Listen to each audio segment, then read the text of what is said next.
saw a video on YouTube about a guy who's sharing his plans for his loading bench, and it got me to thinking, well, I had combined several ideas from several different ones that I saw when I built mine, and I thought, well, maybe I'd share it.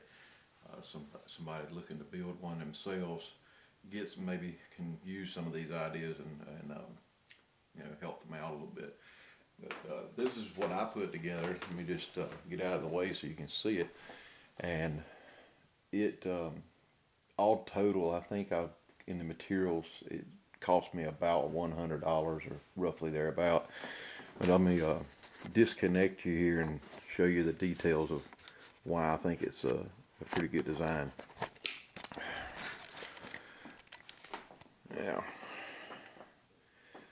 it is 2 foot by 6 foot, and with most people, the real estate on your loading bench is very limited, and so I incorporated a idea that I saw off another YouTuber.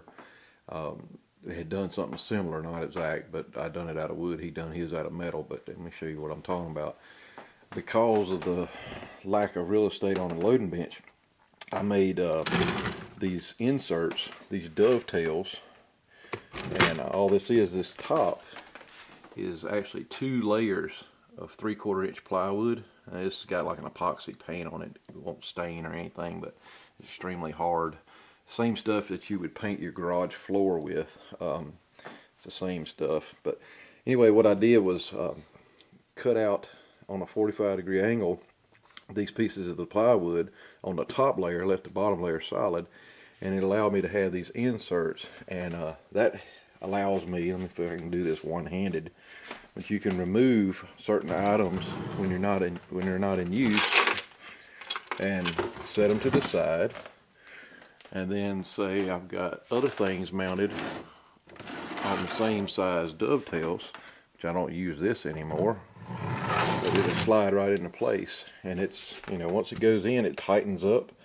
If you taper this dovetail a little bit, it'll actually get tighter as you slide it in. And no need to put a screw or anything in it, it just holds it well.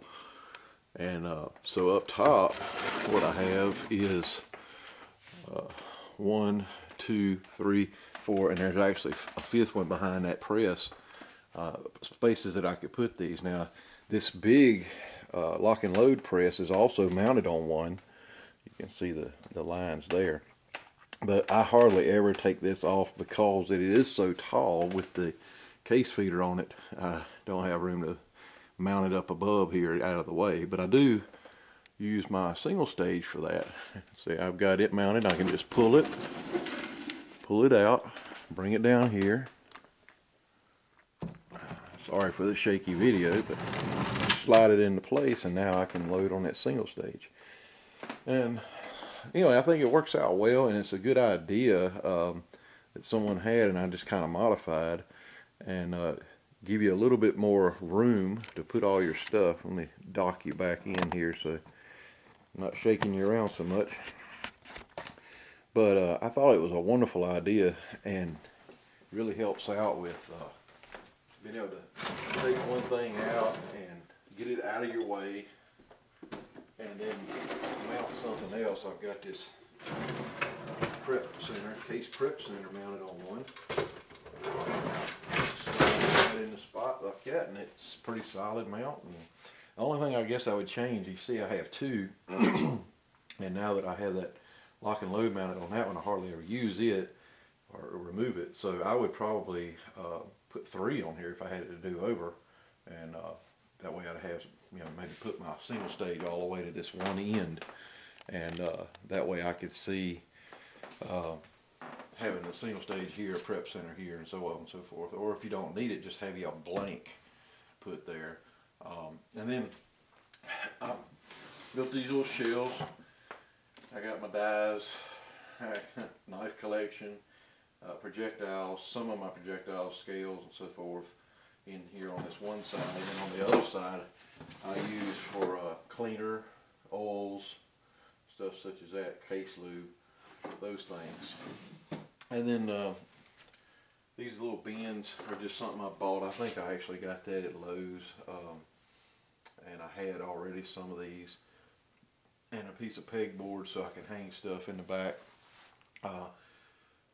It works for me. It's a good setup. I guess if I had it to do all over, like I said, I'd probably put 3 dovetails instead of 2, and I would probably have the cabinet go all the way across so that all that stuff could just be hidden. You could close the door and not see it all the time. If you're going to build one, I caution everybody to pay close attention to the height of the bench and also your middle shelf. Mine's not perfect. That's the reason I mention it. My shelf is a little low, I guess. If you're going to store anything on the floor, it's hard to get stuff up underneath it. And it's only, I think, 12 inches off the floor. And you can see I've got projectiles, corncob media, all kinds of stuff up under there. But there's not a lot of room up under there. But by putting it low, I did gain space on the shelf itself. So I got, some ammo cans in there, whole projectiles, powders, primers, things like that in there. My tumbler, all that stuff when it's not in use, I can just slide it on that shelf. And, it works pretty well. But this works good if you're standing up. This is a 36 inch from the floor, 36 inches to the top of this table here at the bench top, and it works good if you're standing. But now if you're going to load sitting down, and if you do a lot of loading, you may want to consider having some way that you can do it sitting down. But if you're sitting down, this is really too high for you. But standing up is perfect. 36 inches works good. I bought this materials. I think for this was I think I had 3 pieces of plywood, and I don't know how many 2x4s, not very much, but the materials are not that expensive if you have the capability of cutting and ripping and modding everything yourself, and can of stain and good to go. I actually built it in 2 parts. The top can be separated from the rest of the bench, so that when I go to move it, I can remove the top portion completely and just have the bench and then the top separate. And that's just done by a few screws you can take out of it. It is pretty heavy, which is necessary really. Before I put all my projectiles on the bottom shelf, it wasn't that heavy. And when you go to work your press arm, sometimes the entire bench would move. But when you get thousands of rounds of lead projectiles down there, it kind of helps to steady it up a little bit. But anyway, just a short video. I added, let me take you back off of here and show you this. Once I got it, the more you use it, the more you see what you need to do to change things around. And I added a power strip right here because I can turn this on, and I have a light mounted up top, 2-foot fluorescent, and just to give me more light, and this power strip so that everything can plug in, case feeder, power prep center, and so forth.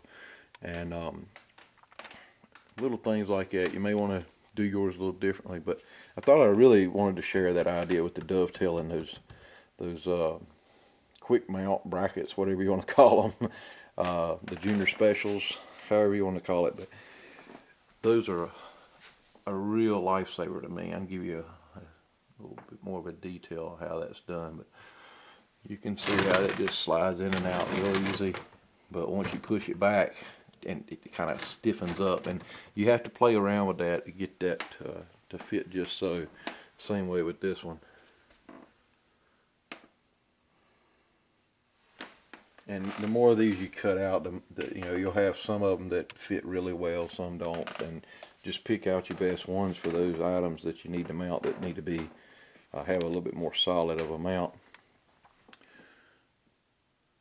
And then just dovetail you out some little brackets. These are just like maybe 2.5 or so wide at the top, an inch or so at the bottom, screwed down so that it'll hold these into place when they're not in use. And I let those be extremely loose to help get those items in and out easier that way.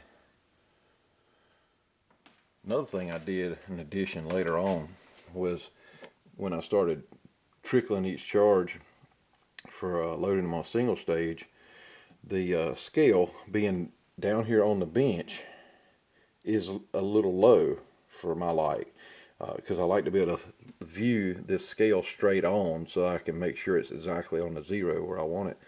And so I mounted this piece of plywood here just on the bottom side of this cabinet, and it raised it up off the floor, off the bench enough to where now if I'm sitting down, I'm looking eye level with that, and then I can trickle my charges right up. I also added, and this is just jerry rig, but it's just a trouble light mounted underneath, so that when I have my loading blocks full of brass, you can see how the light shines down on that well. Light goes down in the case, you can see, make sure which ones you have charged, which ones you do not have charged yet, that you don't try to charge the same case twice.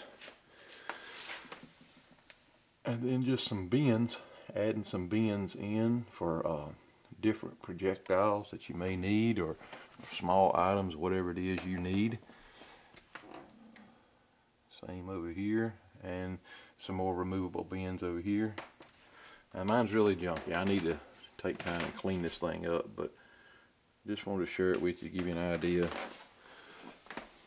of what's possible. You don't have to just settle for something someone else did. Just be creative and come up with your own plan that may suit you better than what someone else did. On this side I just mounted a 4x4 block so that all these little Allen wrenches and Allen keys and primer drop tubes and all this stuff can just be slid into there. I got some punches when I do work on a firearm, if I need to punch out pins and so forth.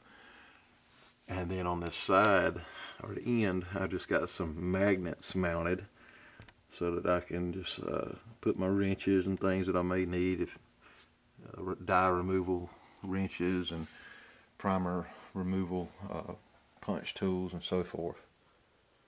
Anyway, I hope this helps somebody out. If you're looking to load, getting into loading, and you want to come up with an idea for a loading bench and you don't have a lot of space, which most of us don't, this little dovetail idea may actually help you out a little bit. So I hope this helps.